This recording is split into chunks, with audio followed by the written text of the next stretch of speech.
Cette année, nous ne pouvons pas être à Lourdes à cause de la pandémie, mais nous y sommes en pensée et nous sommes en communion avec ce qui se vit à Lourdes. Alors Lourdes, pourquoi en parle-t-on? On en parle à cause des apparitions qui ont eu lieu en 1858. Marie est apparue à une jeune fille, Bernadette Soubirous, qui était née en 1844 dans une famille qui était, on pourrait dire, de classe moyenne. C'était la fille d'un meunier. Mais est survenue la crise économique liée à la révolution industrielle et le développement des minoteries industrielles. Le papa a donc fait faillite et est allé dans une descente qui l'a conduit jusqu'on peut dire la pauvreté. Et Bernadette considère qu'elle est, elle, victime un peu de cette pauvreté et qu'elle est même dans l'ignorance, parce que c'est vrai qu'elle a eu très peu d'enseignement. Elle dira « Je sais bien que si la Sainte Vierge m'a choisie, c'est parce que j'étais la plus ignorante. » Bernadette, elle, est profondément croyante. Et dans les mois qui précèdent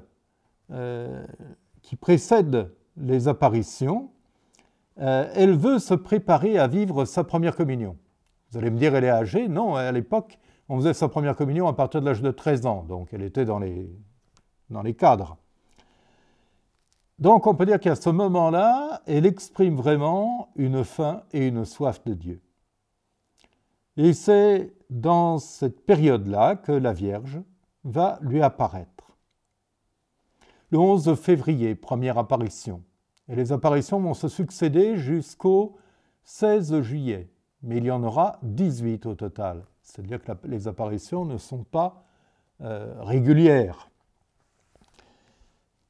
Bernadette ne comprend pas ce qui lui arrive. Elle parlera d'ailleurs, non pas de la Vierge, mais elle parlera de la Dame. Et dans un premier temps, elle ne sait pas si cela vient de Dieu. Donc son premier réflexe va être de sortir son chapelet, c'est-à-dire de prier pour se prémunir du mal. Et là, la Vierge va l'accompagner et va lui permettre de faire un beau signe de croix. Et on me dit à ce moment-là que la Vierge s'est faite la catéchiste de Bernadette.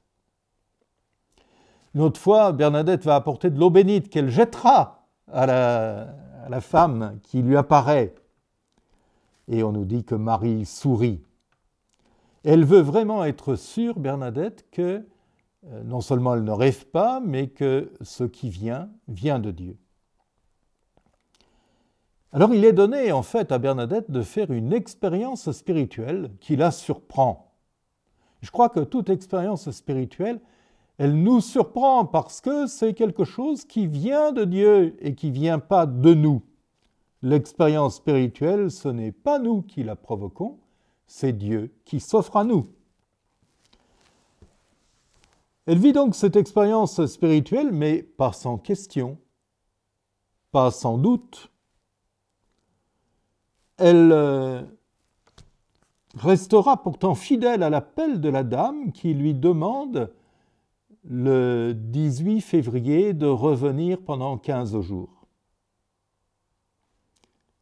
Alors cette Dame, elle s'adresse à Bernadette en lui disant « Vous, voudrez-vous me faire la grâce de venir 15 jours ?» Pour Bernadette, c'est extraordinaire. La Dame la reconnaît comme quelqu'un d'important. Voulez-vous me faire la grâce? Bernadette découvre qu'elle est importante. Et cette apparition, cette Dame, va lui confier des missions qui la dépassent. Une mission d'abord de faire pénitence et un appel à la conversion et à prier pour les pécheurs. Elle l'appelle à poser des gestes qui, en fait, nous rappellent le baptême, nous rappellent la source de la vie, nous tourne vers la source de la vie. Et Marie ne fait que nous tourner vers la source de la vie. Elle n'est pas là pour prendre la place. Et puis elle l'appelle aussi à demander au prêtre de construire là une chapelle et de venir en procession. On sait que Bernadette est allée à petits pas trouver le curé de la paroisse. Elle en avait un peu peur, et puis c'est une mission qui est pas facile. Et la question du curé sera, mais qui est cette personne? Demande-lui son identité. Et c'est vrai que c'est seulement à la 16e apparition que la dame va révéler son identité. Je suis l'Immaculée Conception. Alors elle le dit en patois, mais comme je ne le parle pas bien, le patois, je préfère le dire en français. Je suis l'Immaculée Conception. Quelques années auparavant, on a défini le dogme de l'Immaculée Conception, mais c'est vraiment un terme que Bernadette ne connaissait pas. Et c'est ce qui sera un peu la preuve pour le curé que Bernadette a vraiment eu une apparition de Marie. Les apparitions, il y en aura 18 au total. Et la dernière, en la fête de Notre-Dame du Mont-Carmel, le 16 juillet, aura lieu alors que la grotte est barricadée et que Bernadette ne peut y pénétrer. Pourtant, Bernadette vivra comme toutes les autres cette apparition, dans la prière. À chaque fois, on voit Bernadette avec le chapelet. À chaque fois, on voit Bernadette qui se tourne vers la dame, qui lui sourit. Eh bien, cette année, nous non plus. Nous ne pouvons pas aller à la grotte et nous nous trouvons dans la position de Bernadette à la dernière apparition. Alors, si vous voulez bien, je vous propose de faire nôtre une prière que Bernadette a écrite quelques années après les apparitions, mais qu'elle a redit chaque jour. Que mon âme était heureuse, ô bonne mère, quand j'avais le bonheur de vous contempler, que j'aime à me rappeler ces doux moments passés sous vos yeux, pleins de bonté et de miséricorde pour nous. Oui, tendre mère, vous vous êtes abaissée jusqu'à terre pour apparaître à une faible enfant et lui communiquer certaines choses, malgré sa grande indignité. Aussi, quel sujet d'humilité n'a-t-elle pas?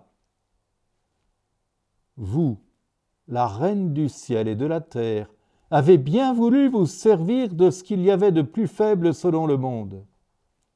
Ô Marie, donnez à celle qui ose se dire votre enfant cette précieuse vertu d'humilité. Et avec Jean-Paul II devant la grotte le 14 août 2004, nous pouvons redire « Tournez vers la très sainte Vierge Marie, disons avec Bernadette, « Ma bonne mère, ayez pitié de moi. Je me donne tout entière à vous, afin que vous me donniez à votre cher Fils, que je veux aimer de tout mon cœur. Ma bonne mère, donnez-moi un cœur tout brûlant pour Jésus. »